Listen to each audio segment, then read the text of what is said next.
वो एक आलीशान कोठी थी जिसमें ना कोई शोर था ना ही कोई आहट, लेकिन उस आंगन में मिट्टी के नीचे एक औरत की सांसें धीरे धीरे खत्म हो रही थीं और उसका कातिल उसे जिंदा दफन करके ऊपर चाय पी रहा था। शाकिरा खलीली नाम की वो लड़की बेहद खूबसूरत और स्टाइलिश थी। वो मैसूर राजघराने के दीवान की बेटी और सर मिर्जा इस्माइल की पोती थी, लिहाजा उसका अंदाज भी राजसी था। कम उम्र में ही उसकी शादी एक IFS अफसर अकबर मिर्जा खलीली के साथ हो गई। अकबर ऑस्ट्रेलिया में भारत के हाई कमिश्नर रह चुके थे और एक दमदार शख्सियत के मालिक थे। वक्त जैसे पंख लगाकर उड़ रहा था, उनकी शादी को 25 साल का अरसा बीत गया। दोनों की 4 बेटियां थीं। उनकी जिंदगी खुशहाल तरीके से बीत रही थी। शादी के 25 साल के बाद शाकिरा की जिंदगी में एक नया मोड़ तब आ गया जब उसकी मुलाकात एक पार्टी में मुरली मनोहर मिश्रा नाम के शख्स से हुई। न जाने उसने शाकिरा पर क्या जादू कर दिया कि वो उस पर फिदा हो गई। कौन था ये स्वामी? कैसे उसने एक अमीर नवाबजादी को अपने प्रेम के जाल में फंसा लिया? दरअसल मिश्रा भी राज परिवार में काम करता था। उसे प्रॉपर्टी और टैक्स के बारे में अच्छी जानकारी थी। शाकिरा को इस बात का हमेशा मलाल रहता था कि उसका कोई बेटा नहीं है। उसे 4 बेटियां होने के बावजूद एक बेटे की कमी खलने लगी थी। यही वो दौर था जब मुरली मनोहर मिश्रा ने आध्यात्म का रास्ता अपना लिया। अब वो स्वामी श्रद्धानंद बन चुका था। ये उसकी नई पहचान थी। शाकिरा भी बेटे की चाहत में स्वामी श्रद्धानंद तक पहुंच गई। अब वो उससे अक्सर मिलने लगी थी। वो श्रद्धानंद को पसंद करने लगी थी। लेकिन मामला केवल एक तरफा नहीं था। मुरली मनोहर मिश्रा उर्फ श्रद्धानंद भी शाकिरा पर मरने लगा था। दोनों के बीच इश्क परवान चढ़ रहा था। इसी प्यार में पड़कर शाकिरा खलीली ने एक दिन अपने पति अकबर मिर्जा को तलाक देने का फैसला कर लिया। उसने अकबर को तलाक दिया। साल 1996 में शाकिरा खलीली ने स्वामी श्रद्धानंद से शादी कर ली और उसके बाद ये दोनों बेंगलुरु जाकर रहने लगे। शाकिरा और स्वामी श्रद्धानंद की शादी से उसकी बेटियां खुश नहीं थीं। उन्हें ये रिश्ता बिल्कुल पसंद नहीं आया और 3 बेटियों ने अपने पिता के साथ ही रहने का फैसला किया, जबकि एक बेटी सबा ने अपनी मां के साथ रहने का फैसला लिया। सबा को मॉडलिंग करने का शौक था, लिहाजा वो मुंबई जाकर अपना शौक पूरा करना चाहती थी और उसकी मां ने सबा को मुंबई भेज दिया। वो कभी कभी अपनी मां से मिलने के लिए बेंगलुरु आ जाया करती थी। 21 अप्रैल 1991 शाकिरा खलीली अचानक लापता हो गई। कोई अलार्म नहीं, कोई संघर्ष नहीं, बस गायब। लोगों ने माना कि शायद वो हमेशा की तरह दुबई चली गई होगी, लेकिन सच्चाई इतनी भयानक थी कि उसे सुनकर रूह तक कांप जाए। क्योंकि उसी सुबह उसी घर के आंगन में एक गड्ढा खुदा था और उस गड्ढे में दफन थी एक जिंदा औरत। सालों तक ये सवाल हवा में तैरते रहे कि आखिर शाकिरा खलीली कहाँ गई। लेकिन फिर कहानी ने एक ऐसा मोड़ लिया जिसने पूरे देश को हिला दिया। शाकिरा से बात ना होने की वजह से बेटी सबा बेहद परेशान थी। उसे मां की फिक्र होने लगी थी। जब उसे कुछ पता नहीं चला तब वो मुंबई से सीधे बेंगलुरु अपनी मां के घर आ गई। सबा और श्रद्धानंद पूरे 9 महीने तक उसे तलाश करते रहे। श्रद्धानंद लगातार सबा को गुमराह करता रहा।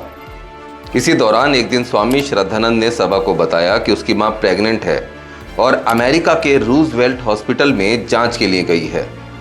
ये जानकर सबा ने फौरन रूजवेल्ट हॉस्पिटल में संपर्क किया, लेकिन वहां शाकिरा नाम की कोई पेशेंट नहीं थी।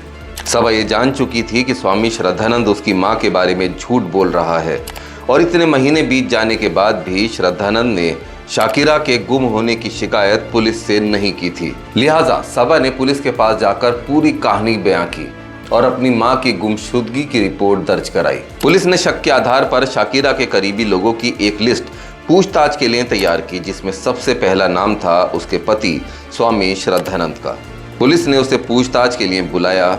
सवाल जवाब किए गए, लेकिन पुलिस की परेशानी ये थी कि स्वामी श्रद्धानंद का रसूख उसके आड़े आ रहा था और वो श्रद्धानंद से सख्ती से पूछताछ नहीं कर पा रही थी। शाकिरा का कोई सुराग पुलिस के हाथ नहीं आ रहा था।